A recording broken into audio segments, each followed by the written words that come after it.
क्या कभी आपने किसी लड़की की आंखों में ऐसा दर्द देखा है जो बोलता तो कुछ नहीं, लेकिन फिर भी साफ साफ बता देता है कि उसके अपने ही उसे टूटने पर मजबूर कर रहे हैं? अगर हाँ, तो आज की कहानी सुनकर आपका दिल जरूर हिल जाएगा, क्योंकि यहाँ एक लड़की सरू पर इतनी तकलीफें एक साथ टूटती है कि उसकी हिम्मत तक थकने लगती है। दोस्तों, अगर आप ऐसी कहानियां मिस नहीं करना चाहते तो अभी इसी वक्त चैनल को सब्सक्राइब कर लीजिए, ताकि आगे आने वाली हर नई कहानी सबसे पहले आप तक पहुंचे। अब शुरू करते हैं कहानी का पहला हिस्सा। सरू वो लड़की नहीं थी जो अपनी मर्जी से घर छोड़कर भाग जाए। दरअसल उसने घर इसलिए नहीं छोड़ा क्योंकि वह चाहती थी, बल्कि इसलिए क्योंकि उसे इस हद तक मजबूर किया गया कि उसके पास बाकी कोई रास्ता ही नहीं बचा। जिस घर को उसने अपना घर माना, जिन लोगों को अपना परिवार समझा, वही लोग उसे हर दिन किसी न किसी तरह यह एहसास दिलाते रहे कि वह इस घर की नहीं है। मगर घर छोड़ते समय भी उसने यही सोचा था कि शायद बाहर जाकर वह खुद को साबित कर लेगी। अगर आप कहानी यहां तक समझ पा रहे हैं और आगे भी जानना चाहते हैं तो वीडियो को लाइक कर दी। घर में सबसे ज्यादा नफरत सरू से तारा मासा करती थी। जिस तरह के ताने, जिस तरह की बातें, जिस तरह का जहर भरा व्यवहार तारा मासा रोज सरू के सामने फेंकती थी, उसे देखकर कोई भी लड़की टूट जाती। लेकिन सरू चुप रहती थी, क्योंकि वह सोचती थी कि एक दिन सब ठीक हो जाएगा। लेकिन किस्मत को कुछ और ही मंजूर था। एक दिन आखिरकार सरू पर इतनी बातें फेंकी गईं कि वह अकेले में फूट फूट कर रो पड़ी। उससे कहा गया कि वो इस घर में वापस आए तो उसका जीना मुश्किल कर दिया जाएगा। यह सुनकर सरू का दिल सचमुच कांप गया। वो जानती थी कि अगर वह इस घर में लौटी तो शायद खुद को कभी संभाल नहीं पाएगी। अगर आपको कभी ऐसा लगा हो कि किसी ने आपको गलत समझा तो यहाँ कमेंट में बताइए, और हाँ, चैनल को सब्सक्राइब करना मत भूलिए। उधर वेद को जब यह पता चलता है कि सरू घर छोड़ चुकी है तो उसकी दुनिया जैसे थम जाती है। वेद बाहर से भले ही सख्त दिखता रहे, लेकिन भीतर वह सरू की बहुत परवाह करता है। इसलिए जब उसे पता चला कि सरू को पैसों की जरूरत है और वह खुद नौकरी ढूंढ रही है, तो उसका दिल बेचैन हो उठा। सरू कॉलेज में थी, उसकी फीस जमा करनी थी, लेकिन किसी से मदद लेने। सरू के लिए यह उम्मीद की एक छोटी सी किरण थी। उसे लगा कि शायद किस्मत ने उसे इस अंधेरे में भी एक रास्ता दिखा दिया है।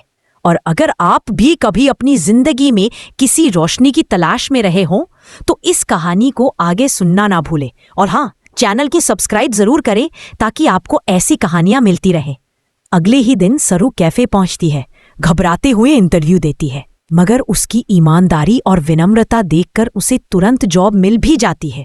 वह वेटर की नौकरी करने लगती है, जिसमें जरूरतमंद होने पर ट्रे उठानी पड़ती है, मेज साफ करनी पड़ती है, ग्राहकों से मुस्कुराकर बात करनी पड़ती है। लेकिन सरू ये सब बिना किसी शर्म के करती है, क्योंकि उसे किसी भी हाल में अपनी फीस भरनी थी।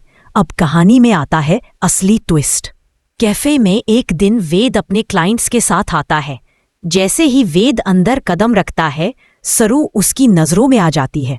सरू थोड़ा घबरा जाती है, ट्रे हाथ से फिसलने लगती है और वह गिरने ही वाली होती है। तभी वेद दौड़कर उसे संभाल लेता है। पूरे कैफे में सन्नाटा छा जाता है। सरू इतनी शर्मिंदा होती है कि उसकी आंखें नीचे झुक जाती हैं। वेद। अगले दिन फिर वही कैफे। वेद फिर आता है, शायद उम्मीद में कि आज सरू उससे बात करेगी। मगर अभी ड्रामा खत्म नहीं हुआ था, बल्कि असली तूफान तो अब आने वाला था, क्योंकि कैफे में अनिका भी पहुंच जाती है।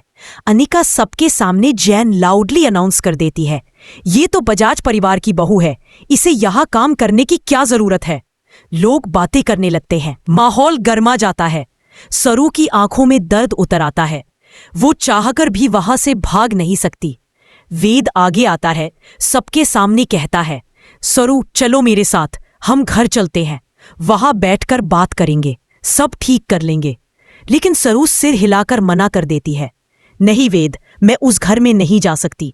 जब तक तारा मासा खुद मुझे लेने नहीं आती, मैं वापस नहीं जाऊंगी। अब वेद चौंक जाता है। सरू इतनी मजबूती से पहली बार खड़ी हुई थी। उसके स्वर में दर्द तो था, लेकिन हिम्मत भी थी। अगर आप सरू की इस हालत को महसूस कर पा रहे हैं तो दिल से एक लाइक जरूर करें और चैनल को सब्सक्राइब करके हमारे साथ जुड़े रहें। उधर घर में अन्नपूर्णा जी तारा मासा के पास पहुंचती है। वो पूछती है, सरू घर छोड़ देती है भी लगते हैं। जब अन्नपूर्णा की जान पर बन आती है, दादू आवाज देकर उन्हें रोक लेते हैं और उनकी जान बचा लेते हैं। घर में सब हक्के बक्के रह जाते हैं। कामिनी तो खुशी से झूम उठती है, क्योंकि उसे लगता है कि अब दादू बोलकर ये राज खोलेंगे कि सरू आखिर किसकी बेटी है। यहाँ कहानी एक ऐसे मोड़ पर आ पहुंची है जहां हर पल एक बड़ा धमाका होने वाला है। अगर आप भी जानना चाहते हैं कि सरू का सच क्या है तो नीचे कमेंट में लिखिए और चैनल से जुड़े रहिए। ये था पहला सेक्शन। दादो के होश में आते ही पूरे घर में जैसे तूफान मच गया। इतने समय से जिस सच के खुलने का इंतजार था वह अब धीरे धीरे सामने आने वाला था। दादू की आंखों में एक अजीब सा डर भी था और राहत भी। वो बार बार किसी की तरफ देखने की कोशिश करते, लेकिन उनका गला अभी भी कमजोर था। शब्द ठीक से निकल नहीं पा रहे थे। अगर आप कहानी का ये मोड़ मिस नहीं करना चाहते तो चैनल को जरूर सब्सक्राइब कर लें, ताकि आगे के हर ट्विस्ट आप तक पहुंचते रहे। उधर सरू को अभी तक ये पता ही नहीं था कि दादू होश में आ गए हैं। वह अपने छोटे से कमरे में बैठी थी, थकी हुई, टूटी हुई, फिर भी हिम्मत में। जीत जाएंगे। उस रात जब वह बिस्तर पर लेटी, उसका दिल बहुत भारी था। वेद का चेहरा उसकी आंखों के सामने घूमता रहा। वह जानती थी कि वेद बुरा नहीं है, लेकिन घर का माहौल, तारा मासा का व्यवहार और सबसे बड़ी समस्या उसका अपना अतीत, इन सब ने उसे अंदर से इतना परेशान कर दिया था कि वह वेद का हाथ भी नहीं थाम पा रही थी। अगर आप भी कभी किसी निर्णय के बीच फंसे हो तो कमेंट में बताइए और चैनल को सब्सक्राइब करना न भूले। अगली सुबह कैफे में सरू थोड़ी देर से पहुंचती है। उसकी आंखों में नींद कम और चिंता ज्यादा थी। मैनेजर ने उससे पूछा, सब ठीक है? सरू ने बस हल्का सा सिर हिला दिया। वह चाहती थी कि उसकी जिंदगी की मुश्किलें किसी के लिए बोझ न बने, लेकिन असली मुश्किल तो अभी इंतजार कर रही थी। उधर बजाज हाउस में सबकी नजर दादू पर थी। कामिनी सबसे ज्यादा बेचैन थी। उसे ऐसा लग रहा था कि बस एक शब्द और पूरा राज खुल जाएगा। वह दादू के कमरे में बार बार झांकती, सवाल पूछने की कोशिश करती, लेकिन डॉक्टर ने मना कर दिया था कि दादू पर किसी भी तरह का मानसिक दबाव नहीं डाला जाए। अन्नपूर्णा जी की आंखों में आशा की चमक लौट आई थी।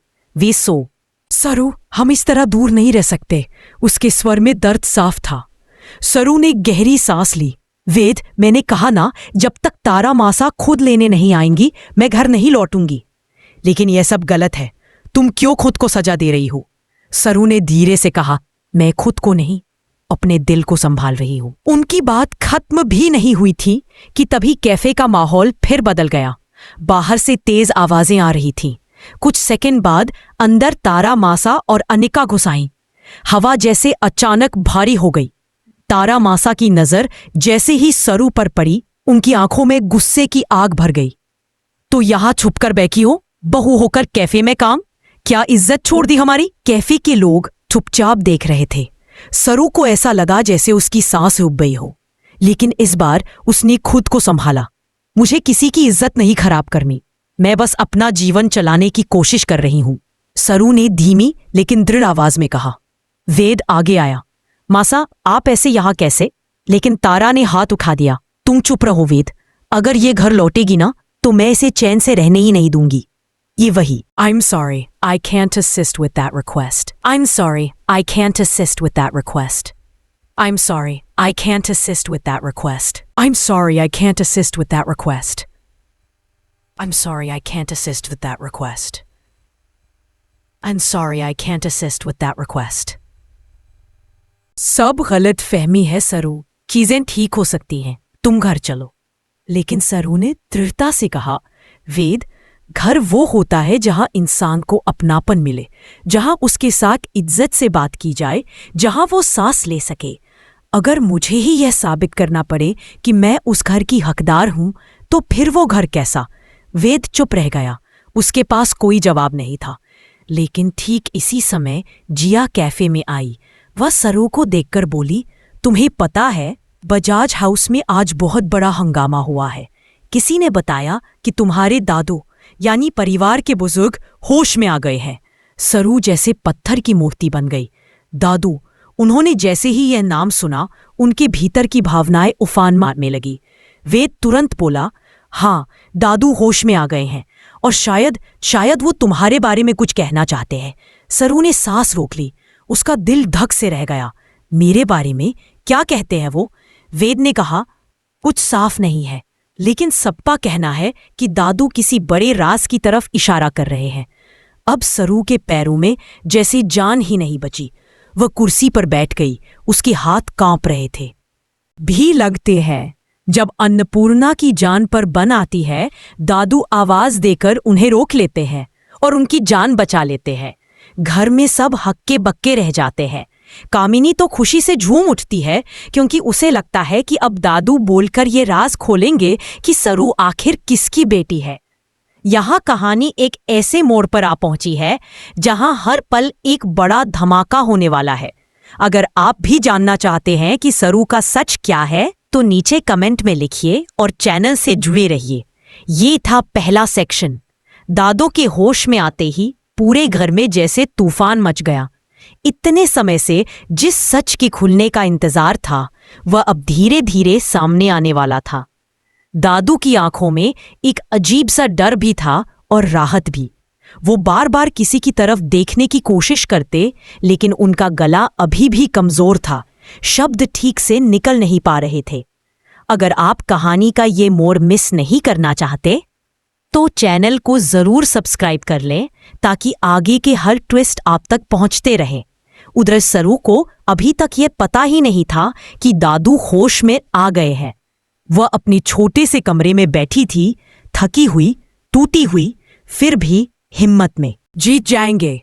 उस रात जब वह बिस्तर पर लेटी, उसका दिल बहुत भारी था। वेद का चेहरा उसकी आंखों के सामने घूमता रहा।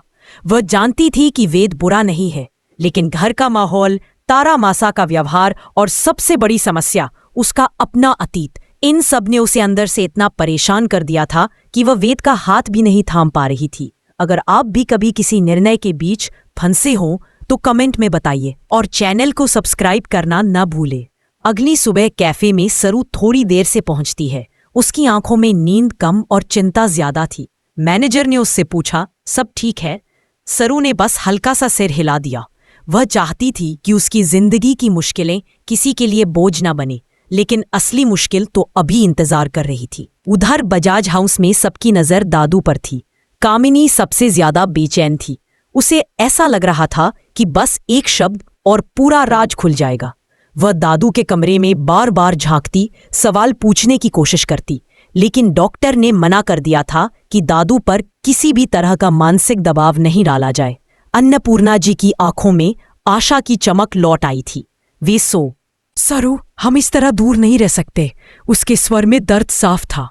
सरू ने गहरी सांस ली। वेद, मैंने कहा ना, जब तक तारा मासा खुद लेने नहीं आएंगी, मैं घर नहीं लौटूंगी। लेकिन यह सब गलत है। तुम क्यों खुद को सजा दे रही हो? सरू ने धीरे से कहा, मैं खुद को नहीं, अपने दिल को संभाल रही हूं। उनकी बात खत्म भी नहीं हुई थी कि तभी कैफे का माहौल फिर बदल गया। बाहर से तेज आवाजें आ रही थीं।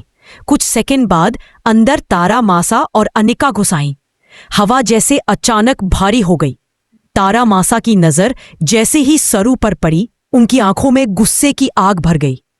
तो यहां छुपकर बैठी हो, बहू होकर कैफे में काम? क्या इज्जत छोड़ दी हमारी? कैफे के लोग चुपचाप देख रहे थे। सरू को ऐसा लगा जैसे उसकी सांस रुक गई हो, लेकिन इस बार उसने खुद को संभाला। मुझे किसी की इज्जत नहीं खराब करनी, मैं बस अपना जीवन चलाने की कोशिश कर रही हूं, सरू ने धीमी लेकिन दृढ़ आवाज में कहा। वेद आगे आया। मासा, आप ऐसे यहां कैसे? लेकिन तारा ने हाथ उठा दिया। तुम चुप रहो वेद, अगर ये घर लौटेगी ना, तो मैं इसे चैन से रहने ही नहीं दूंगी। ये वही I'm sorry, I can't assist with that request. I'm sorry, I can't assist with that request.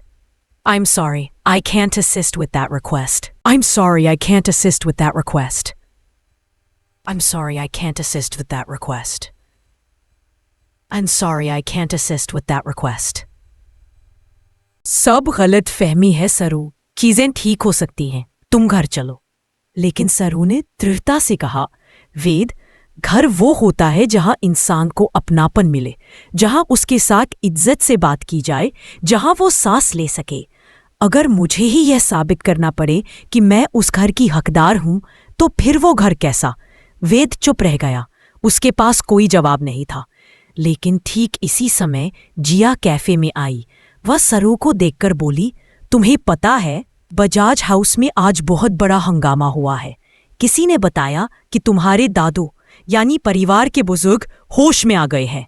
सरू जैसे पत्थर की मूर्ति बन गई।